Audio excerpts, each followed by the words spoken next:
All right, and we are ready for this run of Furi with Dircashede. Take it away. Hey, I'm Dircashede, and they can introduce themselves. I'm JimmyJam. And I'm Flarebear. All right, and I'm going to leave it to them to explain a lot of stuff very quickly when I start this run because it's kind of hard for me to commentate and run at the same time for this bit. All right. So, and go on 5, 4, 3, 2, 1, go. So, starting off here, Furi is a bullet hell hack and slash boss rush game where you have to defeat 10 bosses to escape from prison. Each boss is separated into phases, and each phase is separated into a free roam section, which you just saw, and this close quarters combat section, which you're seeing now. So what you just saw him doing was he tried to make sure that the boss was towards the edge of the screen during the close quarters combat, because if he does that, then the boss will have to teleport around him, giving him enough time to charge his blade and to cycle at most close quarter combat sections. So you'll see him do it again right here.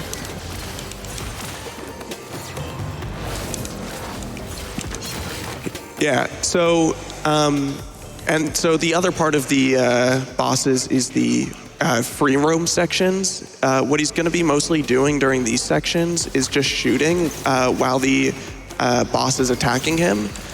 This is mostly because like shooting is one of the fastest ways to deal damage and also doesn't interrupt the boss, so he'll stay like in his attack longer. This phase, unlike the first two phases, is very RNG focused. We got not great RNG, but not terrible, so. Yeah, and so most of these fights will end with a bit of a bullet hell section, which also can translate to an auto-scroller. There's nothing very difficult here. I'll just say that I also, like as he said, I have a gun to shoot, which has 3 different functions. You have normal bullets like this, half-charged bullets like this, and fully charged bullets like this. The more powerful ones are less likely to be able to use because a lot of bosses dodge them and react badly to them, but they will be used when necessary. Otherwise, this is a great time for donations. All right, we have a $100 donation from Anonymous. Great event, great cause, thanks. And we have $500 from Oven Fried Rice. And they simply say, my life for ire. All right, so there's just 20 seconds more of this fight. So one thing to mention is that while the boss is glowing orange, it means he's invincible. Bosses usually at the end, as their last phase, will be in a desperation state where you have to dodge their incoming waves before you can deal damage to them. That's the first boss down.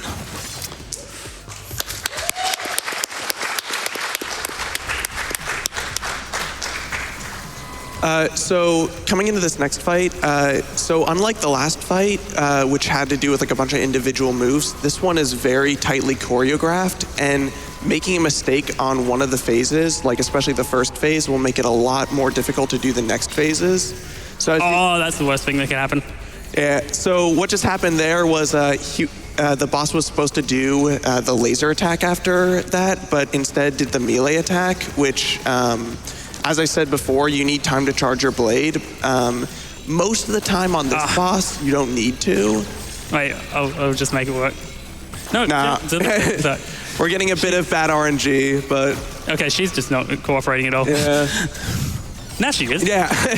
So, as we said earlier, most of the time we don't want to shoot bosses with charge shots because they'll dodge out of the way. But for some of the attacks, they won't dodge out of the way.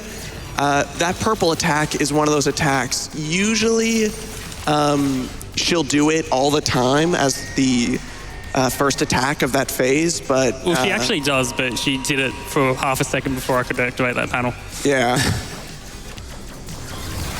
But yeah, it's all because of that one bit of RNG that rarely happens. It's actually happened in the last 2 practice runs. Yeah, so... I'm just getting her over to this part of the screen. Yeah, we're doing a bit of backup strats here, because usually at this point the boss should be at the top of the screen, but Because of some bad RNG, we weren't able to do that. But Dirk did very good on like getting the boss back into position to set up for the next few phases. All right. So in this phase right here, coming up, he's setting up for a quick kill. He's going to be positioning her. Basically, whenever he finishes the close quarters combat of this phase, she's going to immediately start running away from you in like the biggest openings. Like right now, she'll probably like run up to him if he keeps her facing that way. And he just has to immediately start dashing in the direction that she's most likely to run. And if you can catch up to her before she runs off screen, it'll prevent her from doing her off-screen attack. And that's like a scripted attack, so like if he catches up, she won't be able to fight back. Like this. Oh, I got it. a bit scary there. If you miss, she can really dart quickly off screen, but Dirk was able to recover there. So yeah, that's that phase done. Yeah. Oh, nearly. There's one more chance for her to troll me. There we go. And here's another auto-scroller, which is even longer than the first one. It's like 1 minute and 20 seconds, so more donations, I guess. For sure. We have $100 from Segfault. So happy to see Furi, one of my favorite games of 2016, make it to this SGDQ. Good luck on your run, Dircashede. Thank you. We have $25 from It's Adam, donating for my favorite game of all time, Furi 2 Win. If only. The developers of the game actually said they have no interest in making a Furi 2, but a lot of people want it, but it's just something that is probably not going to happen. See, there's the second of 3 parts here.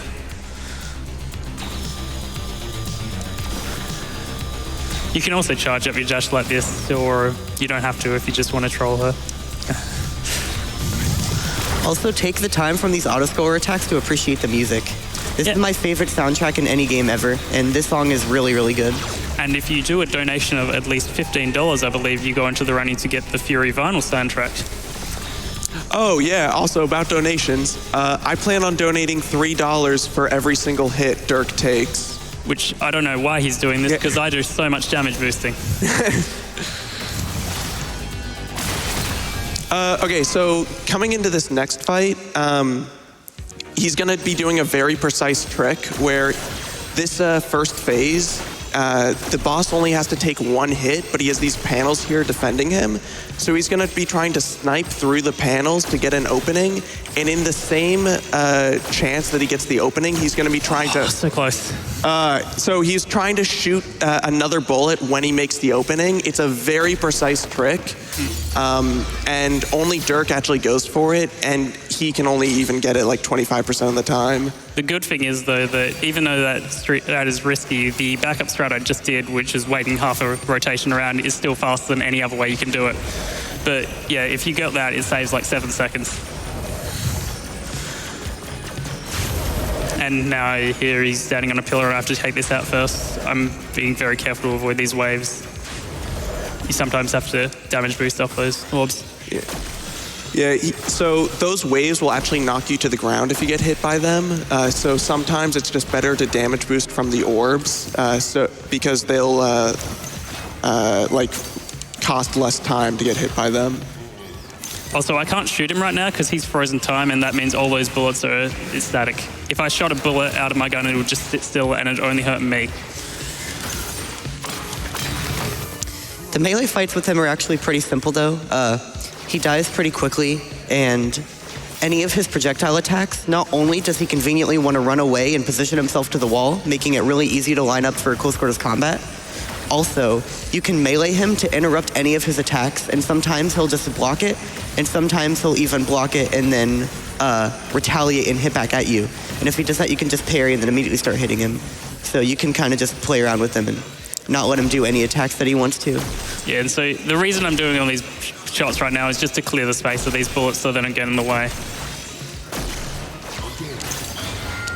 Yes, that's what he did right there. You saw the retaliation hit.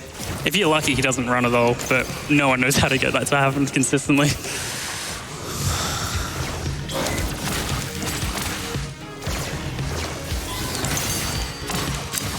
so far this has been a very clean line, except for that like small mistake with the missing the precise trick at the beginning. But there haven't really been any mistakes besides that. Now, unlike the other bullet hells, I kind of have to pay a bit of attention here because I want to take as little damage as possible, because the next phase I'm going to do a lot of damage boosting, or rather just not bothering to dodge bullets. Yeah, in the next, phase, but part of this phase, he's just going to have a bunch of bullets everywhere. And so it's faster just not care about the bullets and just like tank through them. So every bit of health you have going into this part really helps. Yeah, you want to stay close to the pillar so that your bullets do good damage. And when you're that close, there's basically no avoiding the fact that you're going to get hit. Like, this phase is going to hurt your wallet. Yeah.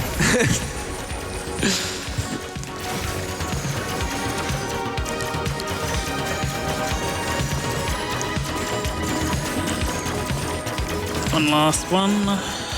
Now just get out of the way.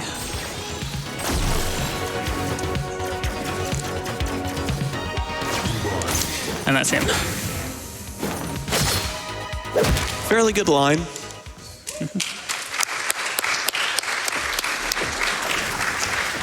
So coming up on the scale can be one of the more precise bosses in this game, especially his CQC, which in the second phase, we think it's frame perfect. He'll just sometimes dodge your attacks. He got all 3 strikes in there, which is good. That's okay. Yeah.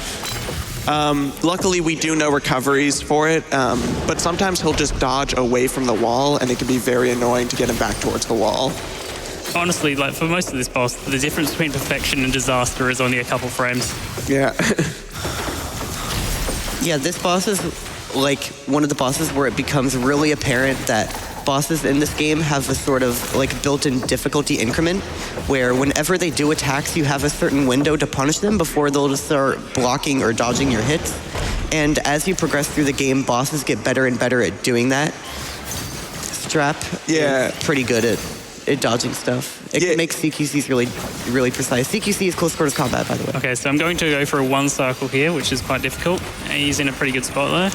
So he went towards the middle there because, so he went towards the middle there because the boss will try to spawn far away from him, and if you're in the middle, it has a higher chance of going towards the wall, and that was a fairly good scale phase 3. I said strap. Yeah, you did. I meant scale. We both said the wrong boss. Yeah. That's okay.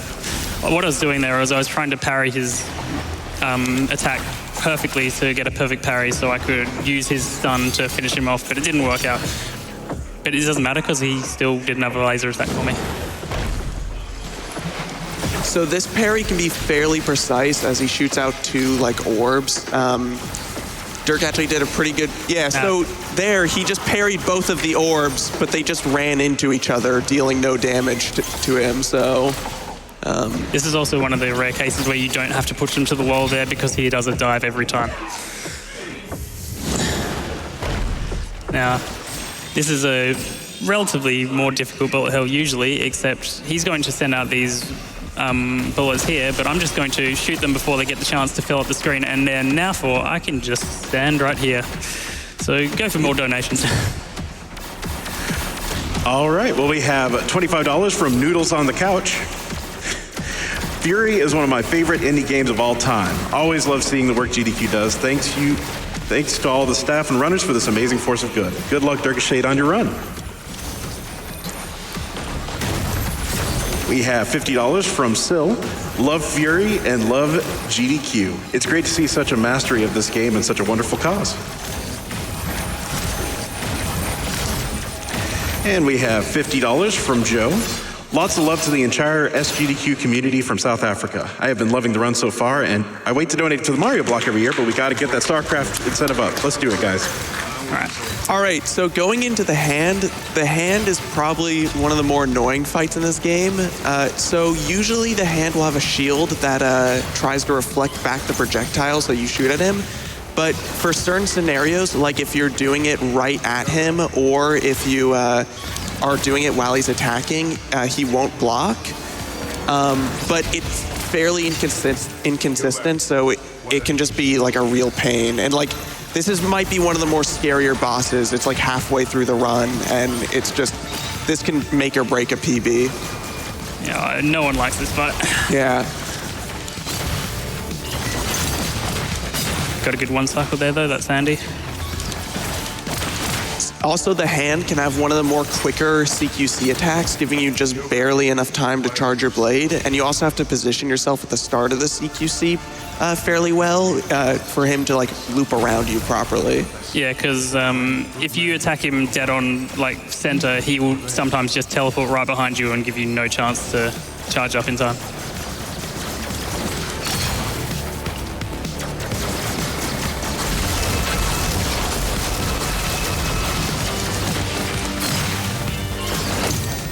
That wasn't intentional, but I'll take it. Yeah.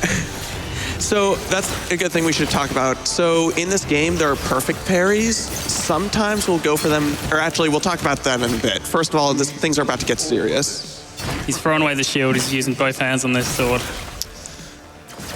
Oh man. Okay, so this is gonna take a ton of concentration. This is definitely one of the most difficult parts of the game. Watch the intricate movements. Dirk is full concentration right now.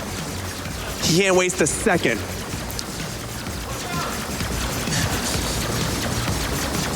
Oh, okay. Oh, that was scary for a second there. Yeah. So what we did there is, when you finish that previous CQC, if you position him such as I did, it'll just confuse his state machine and he won't know what to do, so he'll do nothing. And that close quarters combat he just did, we missed it a little bit, but it's actually really unique. Like, the way you, kill him in 2 combos in that phase is by using 2 attacks that you never use anywhere else in the run. Where, you use, like, a melee where you hold down the button to do, like, a charge flash where you get, like, that little orange circle. Whenever you hit him, when he's in that, like, orange circle, you can also do that by getting a perfect parry like that. It'll do, like, a long cutscene attack where you do a lot of damage, but you have to sit through a cutscene, which makes it longer. And also, like, he gets knocked down on the floor after you finish it. We generally avoid them because of that. The reason why we do it there, though, is because in the hand, the cutscenes are fairly quick, and also in that CQC, he takes half damage, but for some reason, the cutscene attacks still do full damage, so they essentially do twice as much damage as they would usually do. All right, so going into the song is all about making sure to manipulate your position to keep her on the platform so you can do slashes after her combos.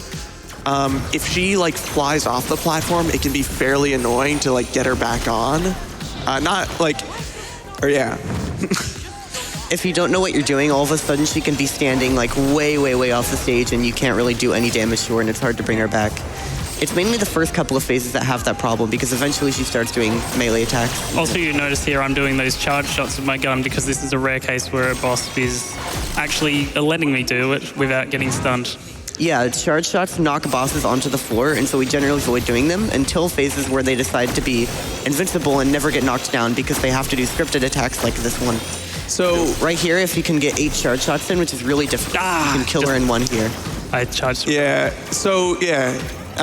You could kill her in like before she does any other attacks if you got 8 charge shots in. As you saw, he accidentally did 1 half charge shot. Yeah, you have to go pretty quickly because you don't have much time to spare. So sometimes I don't hold it long enough. Yeah. So what's happening here is similar to what you saw in the line, the 3rd boss. Whenever you get her out to this outer area, to the wall where you want her, anytime she wants to do a big projectile attack, you just swing at her and she will get interrupted every single time. And then you can just go back to doing damage like you like.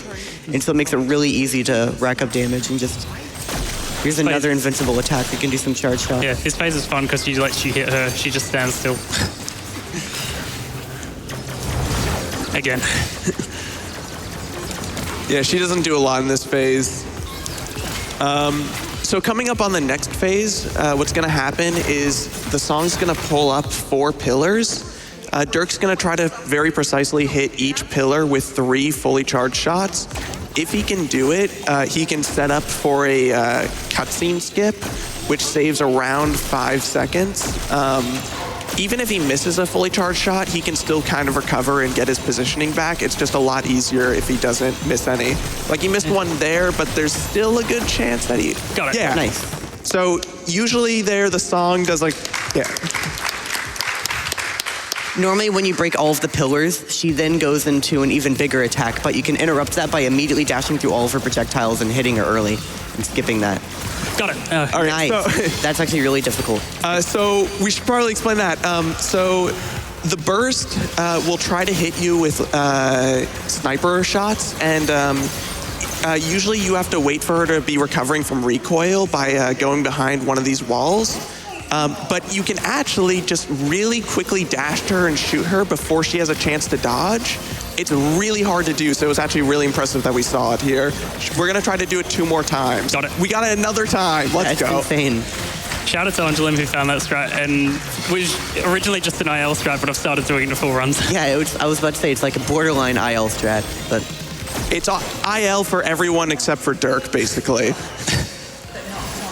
All right. So we're gonna try to do it 1 more time. We got it twice out of 3. That's like actually very good. So if we don't get it this time, okay. Yeah, I'll just make that. that's Now, what normally happens. yeah, now we'll just see how you're actually supposed to do these phases. Yeah, so you do that.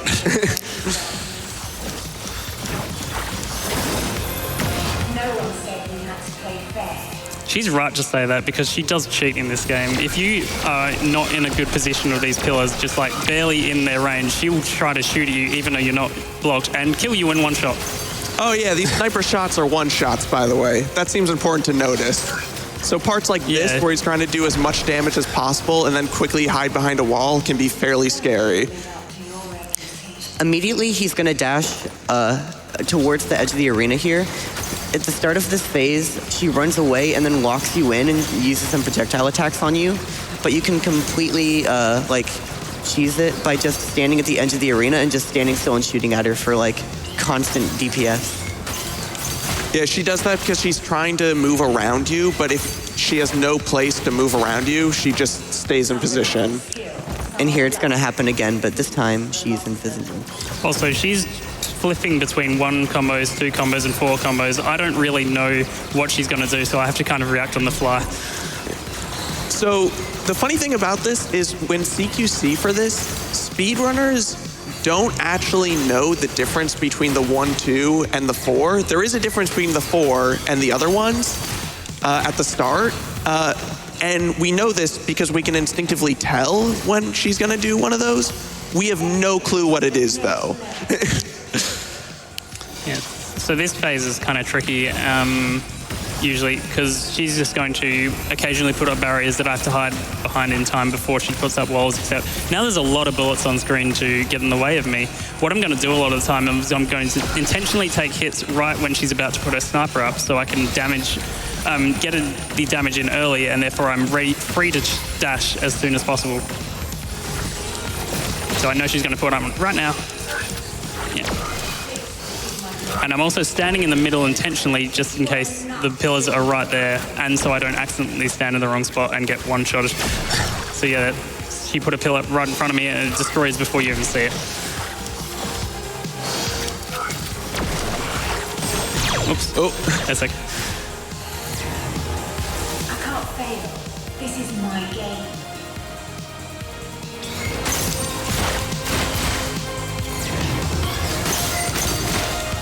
Nice. And that was a really clean burst. Yeah, I'm curious on the time on that one. Yeah, don't press A too quickly. 342, yep. That's pretty good.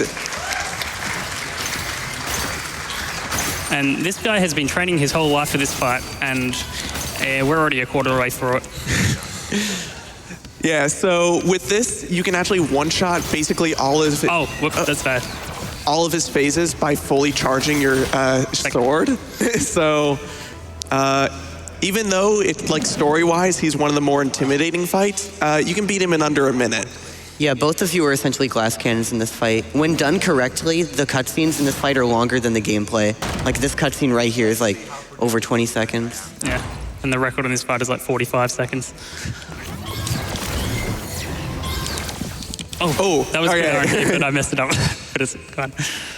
All right, well, here's some coin flip RNG. He can either go towards him and start doing melee attacks, or go to the edge and do some flame attacks. Sweet. Okay, so we got the good RNG. This saves like a couple of seconds. Basically, we're going to be dashing back and forth. That can actually be fairly scary because... Yeah, those flame attacks he was doing do half my health. So if I just get hit twice, I'm done. Yeah. So, Dirk, you want to talk about this part? Yeah, so this is a speed run, so we're running as fast as we can. But most of this fight is just chasing this enemy down because she is not exactly a fighter. Yeah, she's a coward. Also, she tries to reason with us and like make us feel bad and like say stuff, but we don't care about any of that, so we're going to interrupt her by shooting her. This next phase looks kind of scary because there's bullets everywhere, but if you follow a pretty preset path, you're pretty safe for the most part. Most of the bullets don't actually land on the platform, so it just looks more intense than it is.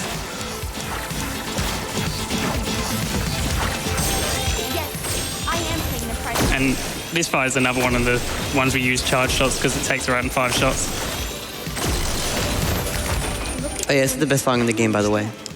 I strongly disagree with that. I reckon the burst is the best. Yeah. It's up there. Burst is really good too. This is my favorite. These laser hitboxes are not fun. But I'm fine, actually.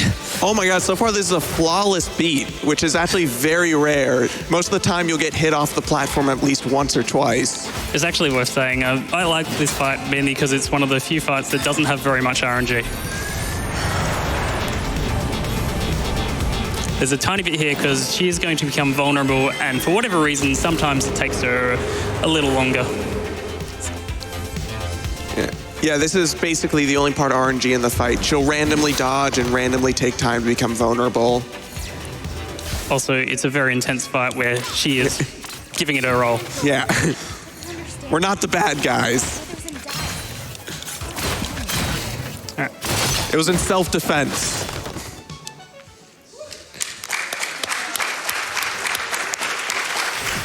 This last fight's a bit different because now I'm in a mech suit and I have a giant laser attached to it. This laser is supposed to have like a long drawn out attack, but it's actually faster to start new lasers because the initial damage from the laser is considerably more than the carry-on damage.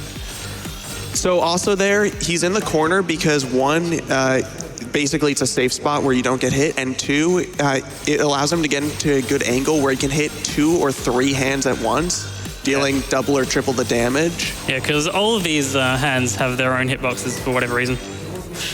And they all take their own separate damage. Yeah, the corner is a safe spot, except for some projectiles that the drones in the back can do, which is where the RNG in the fight comes in. You want to... And hitboxes are great because I'm definitely hitting both of these hands. So you're not supposed to be able to damage both of the hands. Oh, it's not actually. Oh, wait. Wait. Get back into the position. There we go. Yeah. We don't know why this happens. We actually have no clue. Some of us have some theories, but like none of it has been like rigorously like tested, I guess. But you're not actually supposed to be able to hit both hands there. Yeah, it's just a sweet spot on the the thumb of the right hand. This next phase is very difficult when you play it the first time. There are no safe zones, there's no healing, and there are bullets everywhere, waves everywhere. Yeah, this phase can sometimes last hours even for speedrunners, though. On to the next phase. Yeah, next phase. So what happened there is when you get right up close and personal with that laser, it does damage per frame. No idea why, and in just that one phase, you're able to take out the hands in like 2 seconds. Now, this is the last phase, which is the longest bullet hell in the game, and it's so once it starts, you pretty much know what your time is going to be because it's the same length every time. So I'm just going to use this time to say, if you want to learn to speedrun Furi, you should go check out the Furi Discord, which you can find via the speedrun website, and people are always happy to help you with that. And just also give money to StarCraft. Yeah, we want to see that StarCraft run.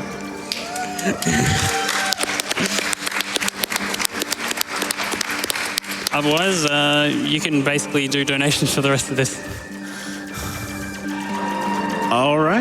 Well, we have $100 from Somber Cakes. I'm a little late, but love from the Furi community.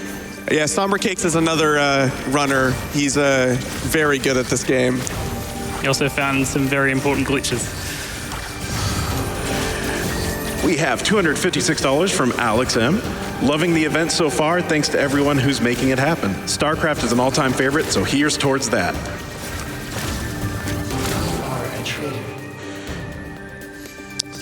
We have $20 from Ghost Boy. I've always loved bullet hell games, but I'm surprised I've never heard of Furi. This game is so beautiful and the combat is entrancing to me. I think I've found myself a new favorite game. Thanks for the inspiration, Dircashede. No problem. And we have an anonymous $800 donation. Woo! That was with no comment, but thank you very much for your generosity. And now here's the last bit, the only bit that really matters, because I'm just waiting for the hitbox to become vulnerable so I can try to take it out as efficiently as possible. I suck at this, to be honest, but it should be all right. It's just because it's kind of hard to practice because you have to get to the end of this 4-minute fight. Yeah.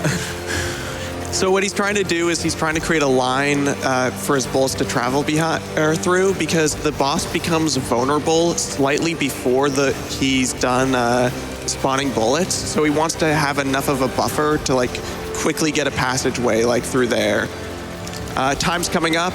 Right now.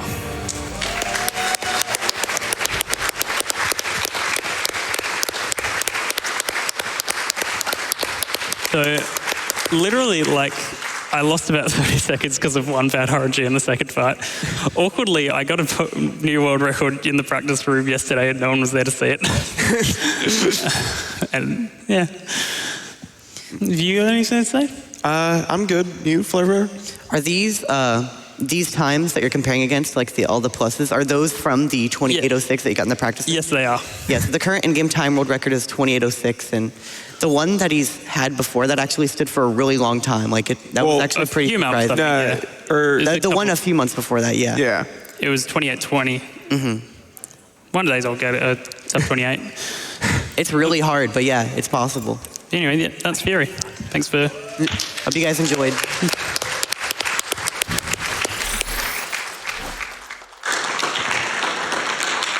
And thank you so much, Dircashede, for your amazing run of Furi.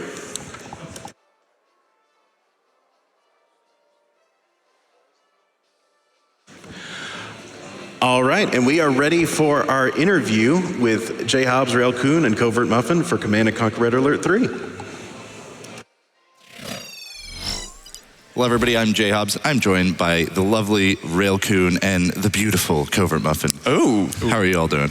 I'm doing great, man. How are you? I'm doing well. Thank you for asking. So you two are going to be running Command & Conquer Red Alert 3, right? Did I get that title right, or is it Command & Conquer 3 Red Alert? It's a long title. But you're going to be running that in just a little bit here. I wanted to ask, how long have you two been running Command & Conquer? Because I don't think it's quite as long as people might think. So I asked Muffin immediately after HDQ. We were in the stream room. Hey, do you want to play this game together? Yeah, it was basically we got home and we started playing this game together. So that's... Yeah, like literally a bit before submissions actually opened. He was like, "You want to play this?" I was like, "Yeah, sure." And then we played through it and laughed at all the cutscenes and stuff. And then we were like, "Do you want to speedrun it?" And it was like, "Yeah, sure, let's give it a shot." And then like a week later, submissions opened and we just submitted it. Sometimes all you got to do is just ask someone, "Hey, you want to play this?" And that's all it takes. Yeah, man. So Command & Conquer is an RTS, real-time strategy game. Yep. What is it about speedrunning RTS? Because you both speedrun RTSs in the past, and it's not very popular generally in the speedrunning community. What is it about RTSs that you like speedrunning? I mean, personally, I started with just doing really hard difficulty runs, showing people that it's not as hard as people think. Like, especially with StarCraft 2 on Brutal, a lot of people struggled with those even casually. So by doing the speedrun and showing, hey, a lot of these speedrun tricks you can do at home, do the same kind of build path for doing, you can make the game a lot easier. That's kind of a fun part of doing speedruns, is like making things that seem really difficult to people like more accessible. Yeah. There's like whenever you put a PB up on a leaderboard, it's like this really beautiful sort of culmination of all of your effort and the community's effort and stuff, and then like you press the play button when you watch the video. Just beautiful seeing all these things unfold. And RTS, because you're controlling multiple different things and you have multiple different working parts, when it all comes together, it's really cool to see it all play out in front of you. And I think that's what really drew me, is the strategic component to it. And when you think about it too, it's like RTSs are all about efficiency, right? Like efficient managing of your units and building the right things to most efficiently get you the resources you need, all that kind of thing. That's kind of like right there with speedrunning, right? Oh yeah, definitely. Efficiently. Well, RTSs are still not without their skips and everything, just like other games. So I want to ask, we had a social media question from Gungeoneer, I think, 420, who asks, what is your favorite part of the run? I mean, clearly it's got to be swimming under a bridge. No contact needed, just swimming under a bridge. We swim under a bridge at one point. It lets us do a very large skip. Yes, With a level gets completely broken all because we can swim under a bridge. It's pretty beautiful. It's great. But, outside of that, it's the cutscenes, right? Oh yeah. Yep. Tim Curry is a god among men. So there was an incentive, right? And the cutscenes are actually going to be played during your run. So what is it about the cutscenes for this game? Why are they so great? This game, so Red Alert in general is the less serious brother to the Command and Conquer main series. Yes. Where they generally hire the well-known actors and give them a very silly script. So in this game, we've got Tim Curry as the Soviet premier, George Takei as the Japanese emperor, and J.K. Simmons as the American president. Yes. Yeah, it's great. Like I would love to like say exactly what they have to look forward to, but you have to see it yourself. Yeah, right. Yeah, you have to see it. Well, that's incredible. Let's jump into another social media question here from Caller Unknown, who asks, "What's your favorite unit?" Oh, that's a good question. I think my favorite unit right now is the Dragoon. Just because it has like all these weird like movement properties and stuff, especially in like the StarCraft Brood War engine. It's really well done. I mean, if we're talking Brood War, my favorite unit's the Siege Tank, because I have no shame and I will shoot you from off screen. Yeah. Okay, so those are clearly units from StarCraft, not from Command and Conquer. Wait, was that not the question? And speaking of StarCraft, by the way, we really got to get those donations in if you want to see that StarCraft Brood War bonus game happen after the Command and Conquer run, because it should be a blast. King Dime is an awesome runner, and it's a really cool game. StarCraft. I mean, I think you both have a deep love for StarCraft, right? And we're both going to be on the couch. Yeah, we'll both be on the couch back in Dime, but not if it doesn't happen. Yeah. It needs to happen. Yeah, get them in there. I think we got all of our RTS fans are finally like starting to wake up and get ready and jump in, hopefully, with those donations. Clearly all support for CovertMuffin. So we have another social media question I wanted to ask from @DWStatic, who says, "What are your thoughts on space? Positive, negative?" I mean, it has in fact not been corrupted by capitalism, but sadly, that famous cutscene is the Allied campaign, not the Soviet campaign. So maybe you're just in a future appearance, you can look forward to that. You're just going to have to change it on the fly. I mean, I need to know what happens in the space cutscene. All right, well, I think that's pretty much going to do it for us, gentlemen. Thank you very much for being on. And, of course, look forward to the Command & Conquer Red Alert 3 run. Now, first, I'm going to throw it back to the host, because we've got Fish McMuffins getting ready to run Nuclear Throne. See you all later.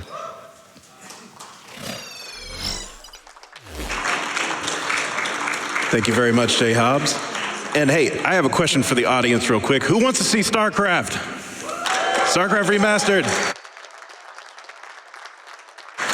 We are coming closer and closer to that run, to needing the donations to get that in. We are $31,963.05, and we need $60,000 to get StarCraft Remastered in. So get those donations in before it's too late. We have $100 from No Dana, Only Zool. I tacit dare everyone to meet the StarCraft Protoss campaign incentive. Don't be a Zera tool. Get this bonus game out of stasis and rise like a phoenix. Phoenix spelled F-E-N-I-X. In all seriousness, I love this event, and thanks to all the runners for supporting such a great cause. And we have MC Bots with $50. Here's $50 to construct additional pylons. And we are going to take a quick break with a quick Twitch ad.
We have $25 from Skyclops. Hey, come on, Twitch chat. Probe your wallet for a few minerals here. Let's get that 30K. Just think, we need 6,000 of the 100,000 watching to donate $5, and we're good to go. And yeah, I cannot emphasize that enough. Everybody in chat, everybody in the audience, let's get a $5 train rolling for StarCraft Remastered to get on and start and see that during this run.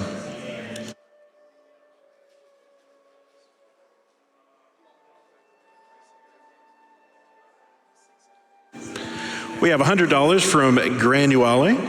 Had to donate for StarCraft. It captured my imagination when it came out. I was terrible, but seeing the competitive scene grow around it in Korea got me into esports. Now, many, many years later, I work in esports. Everything comes full circle. Thanks, StarCraft, and thanks SGDQ for another wonderful week of giving and games. Thank you.